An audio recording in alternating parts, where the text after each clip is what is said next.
Bonjour à toutes et tous, alors on se retrouve pour notre petite vidéo du jeudi. Donc la semaine dernière, il n'y en a pas eu parce que j'ai pas reçu de questions. Et là, voilà, une question est arrivée. Alors la question du jour, c'est: avons-nous tous des dons? Ça, c'est une belle question. Est-ce que vous pensez vous-même avoir des dons? Qu'est-ce que c'est qu'un don déjà? Des dons, on en a tous. Des capacités, on en a tous. Moi, je préfère appeler ça des capacités parce que oui, effectivement, c'est des dons, c'est des choses qu'on nous a données. Hein. Un don, c'est ça.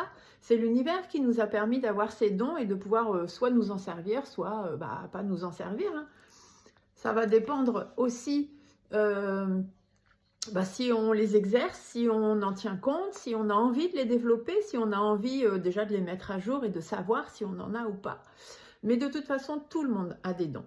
Alors cette question, je sais, suivant de qui elle vient, cette personne voulait certainement surtout parler de dons médiumniques, par exemple, puisque comme vous le savez, je fais des ateliers de ressenti et de médiumnité pour vous montrer à tous et toutes que vous avez, vous aussi, de la médiumnité en vous. Et oui, bien évidemment.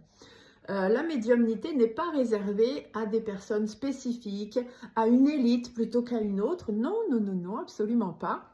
Simplement parce que nous sommes toutes et tous des êtres humains qui, à la base, sommes des âmes incarnées. Et de l'autre côté, puisque nous venons de l'autre côté, hein, les âmes viennent de l'autre côté, la médiumnité, c'est simplement la normalité. Tout le monde, toutes les âmes de l'autre côté sont médiums. C'est comme ça qu'elles parlent entre elles et qu'elles évoluent, hein, puisque de l'autre côté, nous ne sommes pas des corps physiques. Il ne faut pas l'oublier, notre physique, lui, va rester ici. Et bien évidemment que cette médiumnité, elle est en nous. Notre âme est en nous, donc notre médiumnité est en nous. Après, il faut simplement la réveiller. Voilà. Et tout le monde a des ressentis. Vous avez déjà croisé quelqu'un en vous disant: oh, cette personne-là, je l'aime pas trop, ou au contraire: ah, cette personne, elle m'attire, j'aimerais bien en savoir plus. Vous êtes déjà rentré dans des lieux où vous avez eu l'impression de vous dire: ah, j'ai l'impression que je suis déjà venu ici, alors que vous savez très bien que vous n'êtes pas venu ici, n'est-ce pas? Donc, voilà, la médiumnité, nous en avons tous, ça fait partie de nous, et d'autres capacités aussi, que ce soit la clairvoyance, donc le fait de voir des choses. Alors la clairvoyance, c'est pas forcément avoir quelqu'un devant vous qui apparaît. Hein, la clairvoyance, c'est aussi être capable de lire entre les lignes, de percevoir des choses que les autres ont peut-être un peu plus de mal à percevoir. C'est aussi avoir des flashs des fois dans la tête, avoir des images qui passent, avoir des pensées qui vous passent dans la tête, des endroits, des images, peu importe. Tout ça, c'est de la clairvoyance.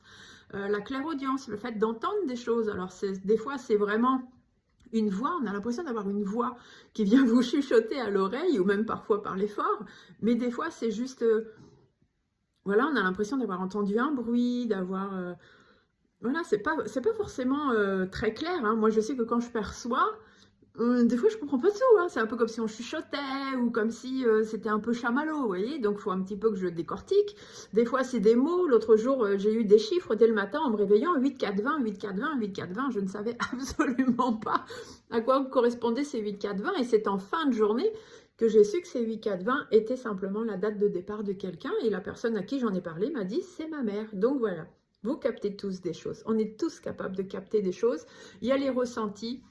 Il y a aussi l'olfactif. Hein. Beaucoup de gens sentent des odeurs de tabac ou d'autres, alors qu'il n'y a personne qui fume aux alentours. Hein. Des odeurs de fleurs, alors que, par exemple, vous êtes dans votre garage. La dernière fois, une dame qui me disait: dans mon garage, ça sentait la rose. Alors qu'il n'y a absolument pas de rose dans son garage. Mais simplement, sa maman portait énormément de parfums à base de rose. Donc, ça veut simplement dire que cette personne, elle est là, toujours au même endroit. Vous voyez, donc vous avez tous des dons. Ne doutez pas. Vous avez tous une voix. D'ailleurs, vous voyez, votre voix aussi. Tout le monde a une voix et on n'est pas tous chanteurs d'opéra. Pourtant, si on avait pris des cours, si on exerçait notre voix, si on développait notre cage thoracique, notre capacité pulmonaire, qui vous dit que vous ne pourriez pas être capable de chanter un opéra? Je fais moi-même partie d'une chorale et depuis peu de temps, je prends des cours de chant particuliers et je peux vous dire que je me suis découvert quelque chose que je ne doutais pas avoir. Donc, vous avez tous des dons. Il suffit juste un petit peu de gratter et d'aller chercher. Je vous souhaite une belle journée. À bientôt.